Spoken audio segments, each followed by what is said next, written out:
secara turun-temurun, berarti kurang lebih hampir 150 tahun golok balen udah ada di Ciberem, Tanjung Siang, Subang gitu.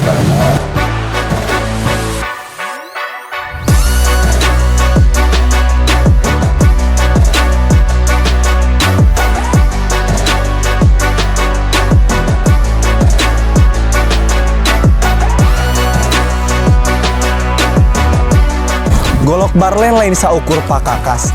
Leuwih ti eta ngandung siloka kawani, kajembaran, jeung kabagjaan hirup.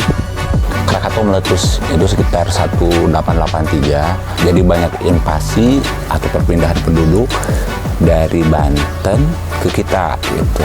Ditambah ada agresi pertempuran di Batavia yang akhirnya banyak orang-orang Banten yang berpindah ke lokasi Ciberem, Tanjung Siang, Subang. Jadi zaman perang mungkin digunakan untuk perlawanan penduduk Indonesia atau Nusantara melawan penjajah Belanda dan Jepang.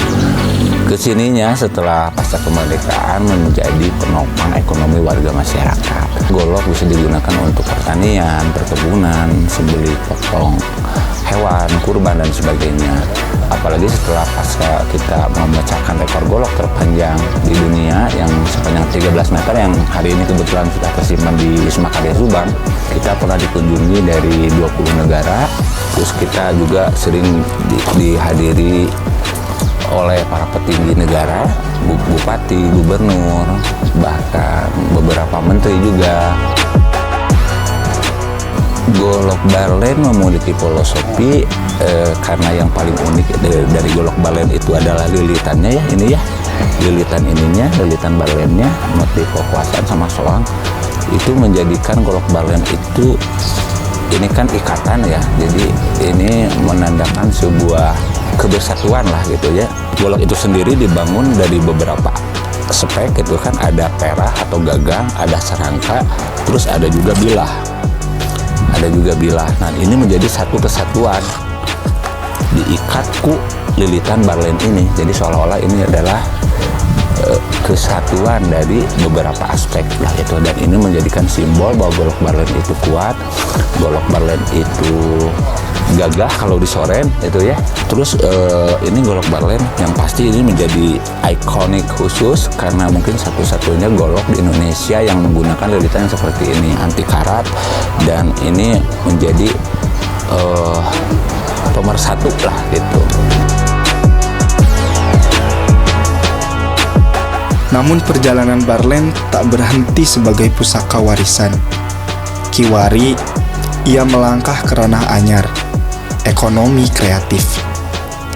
Para pengrajin mulai memadukan teknik tradisional dengan selera pasar modern. Golok barlen tak lagi hanya menghuni dinding rumah sebagai hiasan atau teman setia di ladang, tetapi juga menjadi buah tangan wisatawan, simbol kebanggaan daerah dan karya seni yang menembus pasar digital.